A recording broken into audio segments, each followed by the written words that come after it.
Again sequence series का हमारे पास question आ गया। तो हमारे पास क्या बता रखा है, हमारे पास log 10 plus log x plus 10 plus log y, इस तरीके से चीजें दे रखी हैं। हमें बता रखा है 10 plus log x comma 10 plus log y comma 10 plus log z, ये सारी चीजें हमें दे रखी है। ठीक है, और हमको बता रखा है कि ये क्या फॉर्म कर रहा है, एक एपी फॉर्म कर रहा है, अरिथमेटिक प्रोग्रेशन फॉर्म कर रहा है। ठीक है, अच्छा, अब फर्स्ट स्टेटमेंट क्या बता रखा है कि ज्योमेट्रिक मीन जो है एक्स और जेड का वाई स्क्वायर है। एक्स और जेड का ज्योमेट्रिक मीन जो है वो वाई स्क्वायर है। तो ज्योमेट्रिक मीन क्या होता है, अगर हम बात करें ए और बी, कोई दो नंबर है, उनके ज्योमेट्रिक मीन की, तो उनका जीएम क्या होगा, रूट ए बी। ठीक है, तो यहां पे वो क्लेम कर रहे हैं कि एक्स और वाई का जो जीएम है, एक्स और जेड का जो जीएम है, इनफैक्ट वेट इरेज करने दो मुझे,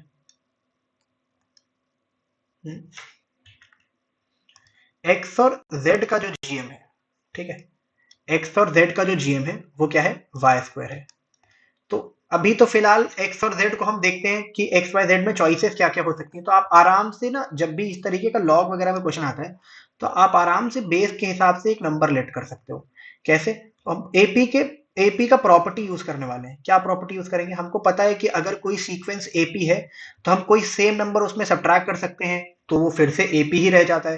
जैसे 10 अगर सब में सब्ट्रैक्ट कर दो, तो हमारे पास log x log y और log z एपी रहेगा। ठीक है, अब ये अगर एक एपी है, तो आप आराम से एक्स वाई जेड पे कमेंट कर सकते हो कि एक्स वाई जेड एक जीपी होता है। एक्स वाई जेड क्या होता है, एक जीपी होता है, आप आराम से कमेंट कर सकते हो। ठीक है, और अगर नहीं भी आपको यहां से चमक रहा है तो कोई दिक्कत नहीं, आप एक्स को क्या करो, 10 मान लो, वाई को क्या करो, 100 मान लो, और जेड को क्या करो, 1000 मान लो। ये लेट करके आप देख लो। तो जैसे ही आप ये काम करोगे, तो हमारे पास log 10 आ जाएगा, log 100 आ जाएगा। ठीक है, और log क्या आ जाएगा, 1000 आ जाएगा।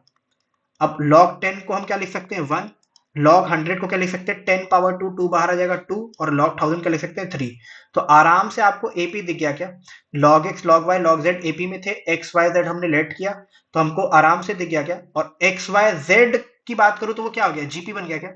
अब x y z जीपी है, तो पहला स्टेटमेंट तो आराम से आप वेरीफाई कर सकते हैं, पहला स्टेटमेंट आप आराम से वेरीफाई कर सकते हैं कि x और z का ज्योमेट्रिक मीन, जो जीएम है x और z का, वो कितना होगा, रूट एक्जेड।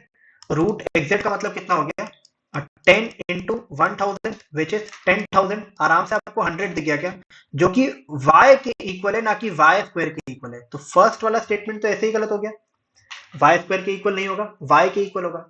और क्योंकि हम ये बात ऑलरेडी प्रूव कर ही चुके हैं कि log x log y log z क्या है, एपी है, तो सेकंड स्टेटमेंट तो वेरीफाई करना बहुत आसान हो गया हमारे लिए। log x log y log z अगर एपी है, तो पक्का log y तो उसका एम होगा ही x और z का, तो सेकंड वाला स्टेटमेंट तो बिल्कुल आराम से ट्रू है। तो इसलिए यहाँ पे ओनली सेकंड हमारा करेक्ट